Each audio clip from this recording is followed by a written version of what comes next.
अगर आपने हमारा चैनल सब्सक्राइब नहीं किया है तो कृपया चैनल को सब्सक्राइब कर ले ताकि आप आसपास की खबरों से अनजान न रहें। नमस्कार। आप देख रहे हैं जनमत की पुकार का सबसे चर्चित कार्यक्रम जनमत की बात आर.के. जायसवाल के साथ। इस कार्यक्रम में फिर से आपका एक बार स्वागत है।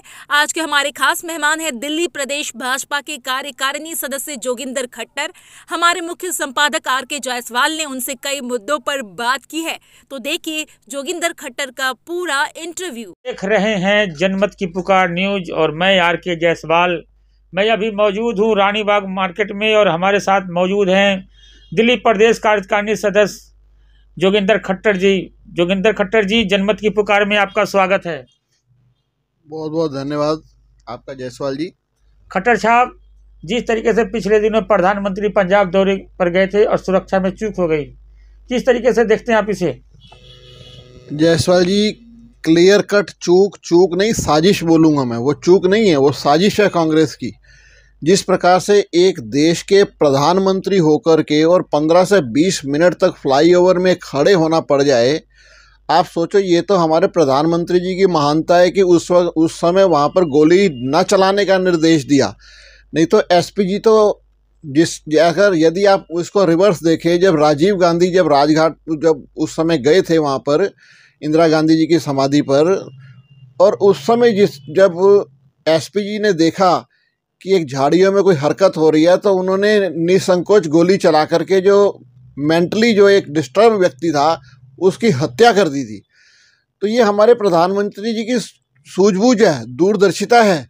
वो अपने ही लोगों पर, अपने ही जनता पर कैसे गोली चला सकते थे, लेकिन कांग्रेस ने कोई कसर नहीं छोड़ी थी साजिश करने में।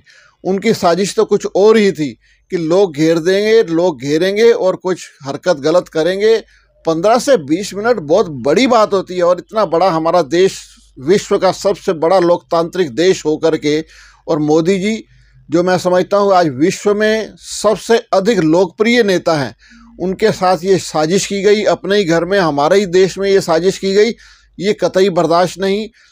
और मोदी जी जैसा व्यक्तित्व ना कभी था, ना है, ना भविष्य में कभी होगा। मगर कांग्रेस तो इसे सब कुछ नाटकीय क्रम बता रहे हैं, करें कि नाटकीय क्रम के तरीके से लोग जगह जगह मंदिर में मंत्रोच्चारण कर रहे हैं, महामृत्युंजय का जाप कर रहे हैं। जायसवाल जी, ये लोगों का प्यार है। लोग चाहते हैं कि हमारे मोदी जी की दीर्घायु हो, इसीलिए महामृत्युंजय का जाप जगह जगह पर किया जा रहा है। क्या किसी ने उनको बोला कि आप महामृत्युंजय का जाप करो? ये लोगों का प्यार है जो स्वयं से, अपने आप से वो मोदी जी की दीर्घायु की ईश्वर से प्रार्थना कर रहे हैं। जगह जगह पर यज्ञ इत्यादि हो रहे हैं। खट्टर साहब, राज्यों में चुनाव हैं, इसकी तारीखों की घोषणा हो गई है, कैसे देखते हैं, क्या रहेगा राज्यों में? देखें जायसवाल जी, 10 मार्च को हालांकि पूरी जो पिक्चर, जितनी लोग अटकलें लगा रहे हैं, सारी साफ हो जाएगी। लेकिन उत्तर प्रदेश की यदि हम बात करें तो योगी जी का कोई मुकाबला नहीं। जितना मर्जी उछल कूद मचा ले अखिलेश बाबू, जितने मर्जी साइकिल चला ले अखिलेश बाबू, मंजिल तक नहीं पहुंच पाएगी उनकी साइकिल। ये कमल का फूल खिला था, कमल का फूल ही खिलेगा, ये तय है। योगी जी के कार्यों को कोई चैलेंज नहीं। जो योगी जी ने उत्तर प्रदेश में कर दिया वो पिछले 70 साल में कांग्रेस की सरकार नहीं कर पाई। जायसवाल जी, इसका जवाब जनता वहाँ पर देगी, और जनता देखती है, जनता समझती है, जनता समझदार है। इसका जवाब जनता बखूबी देगी और योगी जी का परचम ही लहराएगा उत्तर प्रदेश में। खट्टर साहब, इस चुनाव में देखने को मिल रहा है हमारे दिल्ली के मुख्यमंत्री राज्यों में जाते हैं और दिल्ली मॉडल की बातें करते हैं, दिल्ली मॉडल दिखाते हैं। वो दिल्ली मॉडल नौटंकी करते हैं भाई केजरीवाल जी। जगह जगह पर यहाँ पर जो ठेके खोलने का उन्होंने काम कर दिया, ये दिल्ली को गर्त में लेकर जाने का काम कर दिया, ये दिल्ली को बर्बादी की तरफ लेके जाने का इन्होंने काम कर दिया। पंजाब में तो वो कहते हैं कि मैं नशा मुक्त करूँगा, और दिल्ली को बर्बादी की तरफ ले जा रहे हैं। महिलाओं के लिए ठेके खोल करके उन्होंने जो परिवारों को ख़राब करने का काम शुरू कर दिया। ये केजरीवाल जी, आप अच्छा काम नहीं कर रहे, आपको बद्दुआएं लगेगी। परिवारों की, महिलाओं की, बच्चों की आपको बद्दुआएं लगेगी। आप लोगों को नशे की तरफ प्रेरित करने का काम कर रहे हो। पंजाब में जाकर के आप कहते हो कि हम महिलाओं को 1,000 रुपये महीने का देंगे। महिलाओं को यदि आप पंजाब में देंगे और तो दिल्ली की महिलाओं ने क्या कसूर किया भाई? दिल्ली की महिलाओं को क्यों नहीं आप देते हो? दिल्ली को दो पहले, यहाँ तो आप सीएम हो, उसके बाद पंजाब में जाकर के बात करना। ये केवल वोट की राजनीति जनता अब समझ चुकी है। पंजाब में भी, पंजाब की जनता भी जो है वो केजरीवाल जी आपको पूरा जवाब देगी। घबराओ मत, चुनाव नज़दीक आ चुके हैं, चुनाव का बिगुल बज चुका है, आपकी सच्चाई लोगों के सामने आ चुकी है, धीरे धीरे और आती जा रही है। लोग बेवकूफ़ नहीं बन सकते। खट्टर साहब, आप एक पार्टी के प्रमुख चेहरा हैं और सामाजिक कार्यों में भी आप अग्रणी रहते हैं। एक आपके चुनाव को लेकर चर्चा हो रही है, अगर आपको पार्टी टिकट देती है तो किस तरीके से मुकाबला करेंगे? क्योंकि बहुत बड़ी पार्टी आम आदमी पार्टी और सामने कांग्रेस है। जायसवाल जी, टिकट के लिए हमारी भारतीय जनता पार्टी में एक विशेषता है कि टिकट के लिए कोई काम नहीं करता। सामाजिक कार्यकर्ता को एक काम करने की लत होती है, सामाजिक कार्यकर्ता को एक काम करने की ललक होती है। वो टिकटों के लिए काम नहीं करता, पोस्ट के लिए काम नहीं करता। मैं आज पिछले 20 वर्षों से आर्य समाज के माध्यम से इस क्षेत्र में ही नहीं, भारत के आदिवासी क्षेत्रों में 9 राज्यों में हमारे कार्य चलते हैं, स्कूल है, छात्रावास है, स्किल डेवलपमेंट सेंटर हमारे चलते हैं। तो क्या हमें पोस्ट की कोई भूख रही? क्या टिकटों की कोई भूख रही जिसके कारण हम समाज का कार्य कर रहे हैं? लेकिन यहाँ पर जो भी हमारे इस क्षेत्र में, हमारे इस वार्ड में जिस किसी को भी पार्टी टिकट देगी उसको जिताना ये हमारा पहला कर्तव्य होगा। हमारा पहला टारगेट उस व्यक्ति को जिताना जिसको पार्टी ने कमल का चुनाव निशान दे करके भेजा है। वो जीतेगा, जीतेगा, जीतेगा। केवल बातों से नहीं जीतते, हम काम करके दिखाएंगे। हमने काम करके दिखाया पिछले 5 वर्षों में हमारे निगम पार्षद ने, जिसके आधार पर हम जीतने का दावा करते हैं। खट्टर साहब, मगर विपक्षी पार्टियां तो कह रही है कि कोई काम ही नहीं हुआ इन 5 सालों में, कि कौन से मुंह लेकर वोट मांगने जाएंगे। विपक्षी पार्टियों का काम ही है, काम होते को भी उसको नेगेटिव दिखाना। क्या पब्लिक को नज़र नहीं आ रहा?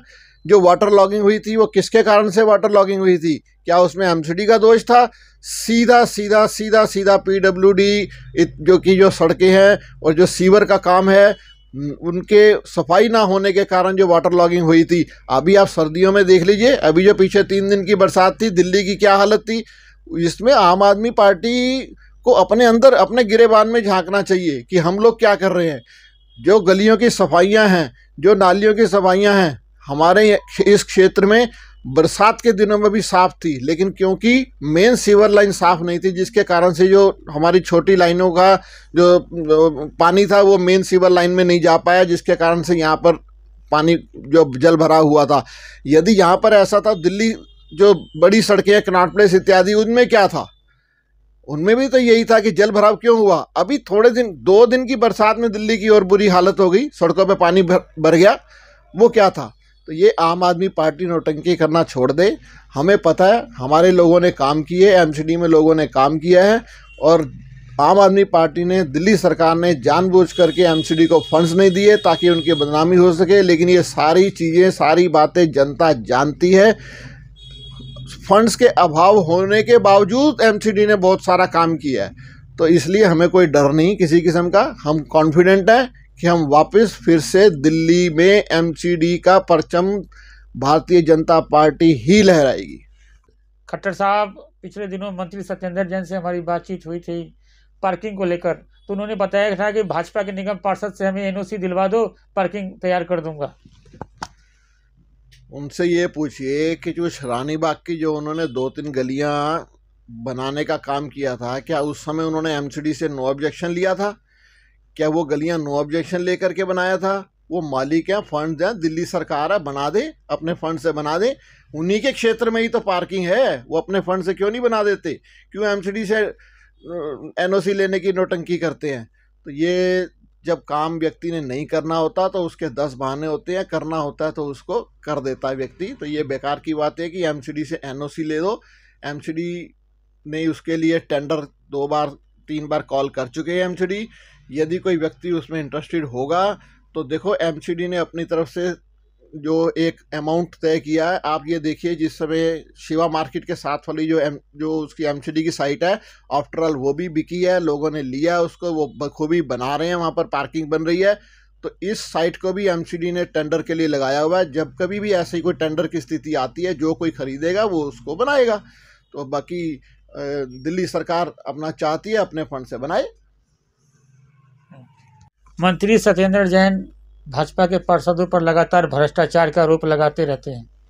वो केवल आरोप ही लगा सकते हैं, किसी को प्रूव नहीं कर पाए आज तक। वो आरोप लगाते हैं। आरोप तो हमारे पास भी बहुत सारे उन मंत्रियों पर लगाने के लिए, लेकिन हम शालीनता से रहते हैं। ये वो हमारी कमजोरी नहीं है, ये हमारी भले मानसिकता, हमारी शराफत है कि हम इस प्रकार के गलत आरोप नहीं लगाते। जो हमारे पास प्रूफ होगा हम उसी का आरोप लगाएंगे। आरोप तो उनके पास उनके ऊपर बहुत लगाने के लिए हमारे पास है, लेकिन यदि वो ये कहें कि यहाँ पर भ्रष्टाचार है, तो मैं नहीं समझता कि ऐसी कोई हमारे यहाँ पर हमारे वार्ड में कोई भ्रष्टाचार या किसी किस्म का ऐसा कोई काम हुआ है। कार्य करने में विश्वास रखते हैं, हम लोग काम कर रहे हैं। खट्टर साहब, पिछले दिनों मंत्री सत्येंद्र जैन से हमारी बातचीत हुई थी पार्किंग को लेकर, तो उन्होंने बताया था कि भाजपा के निगम पार्षद से हमें एनओसी दिलवा दो, पार्किंग तैयार कर दूंगा। उनसे ये पूछिए कि जो रानी बाग की जो उन्होंने 2-3 गलियां बनाने का काम किया था, क्या उस समय उन्होंने एमसीडी से नो ऑब्जेक्शन लिया था? क्या वो गलियां नो ऑब्जेक्शन लेकर के बनाया था? वो मालिक हैं, फंड हैं, दिल्ली सरकार है, बना दे, अपने फंड से बना दे।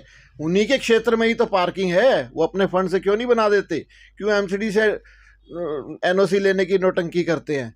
तो ये जब काम व्यक्ति ने नहीं करना होता तो उसके 10 बहाने होते हैं, करना होता है तो उसको कर देता है व्यक्ति। तो ये बेकार की बात है कि एमसीडी से एनओसी ले दो। एमसीडी ने उसके लिए टेंडर 2-3 बार कॉल कर चुके हैं एमसीडी।